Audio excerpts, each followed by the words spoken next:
on building multi-tool AI safer and more reliable.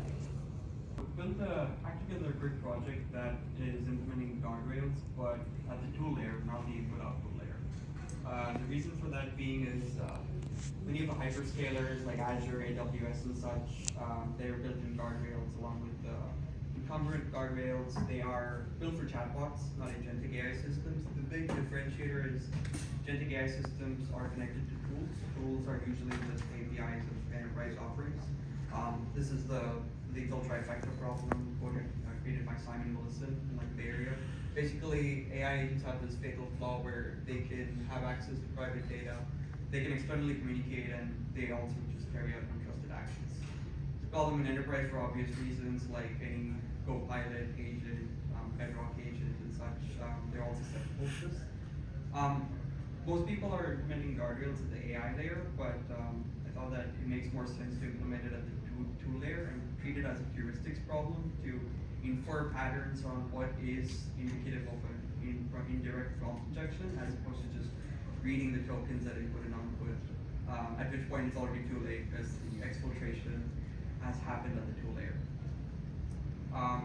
Yeah, so the idea is like coming from like treating it as like a heuristics problem, you're able to like create policies maybe that learn from tool behavior, and they're adaptive in some sense, and they're able to pick up patterns that are like indicative of some offhand behavior.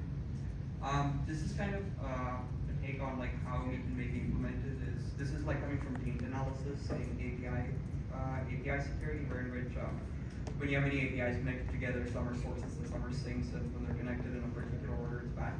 Kind of applies to tools too, where in which the exploit, how this applies to NL Web is, so I made a quick Shopify website, put a prompt injection on hack here.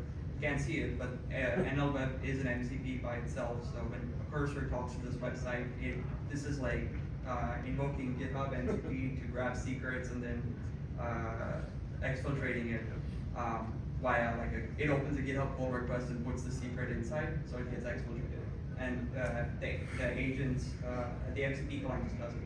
So you would have seen it here if you treated it as a taint analysis problem, because if you just map all your MCP tools connected, you can see that there's a source sync combination here that is indicative of a bad pattern.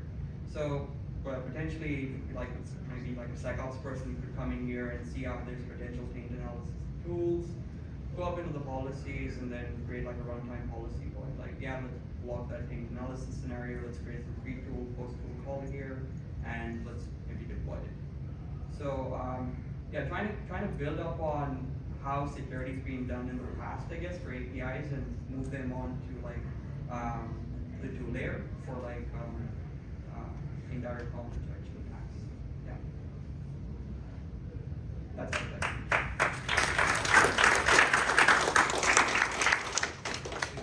Any questions? I mean, first of all, love this problem space. I've been pounding the table on this over the past few weeks of like, there's a real big problem, and it's cool to see you tackling it. What's your background? Do you have a background in security? Or? Yeah, security space. Yeah. Organization. Yeah. Clever too. Really, really good. Yes. So you said you added a layer in the MCP, right? Yeah. Guardrail in MCP layer. And how like MCP layer, if I know like on high level ID, it's just like API call. So how you're checking something? It'd be like a runtime proxy. So MCP is just one of the protocols. It could be A2A, could be just open APIs, right? Whatever is your tool calling there. Yeah, so if I say it's just open API, and then like how you're like securing. It's just a runtime proxy. So it's in between your LLM and whatever protocol you're using to talk to your APIs. What do you think the future of this is? Do you think there's going to be some kind of like standardization of an MCP? Depends on like, I mean, there's like a MCP advisory committee, I believe. I think hyperscalers are part of that, so they all are standardizing onto it. There is like uptake in this protocol, but MCP outside, the problem that I mentioned is inherent in any protocol. It's just an inherent flaw of how, that is like the reality of semi-autonomous systems or autonomous systems. When you trust in the system, they can carry actions like that. Cool. Everyone give it up for Abhi.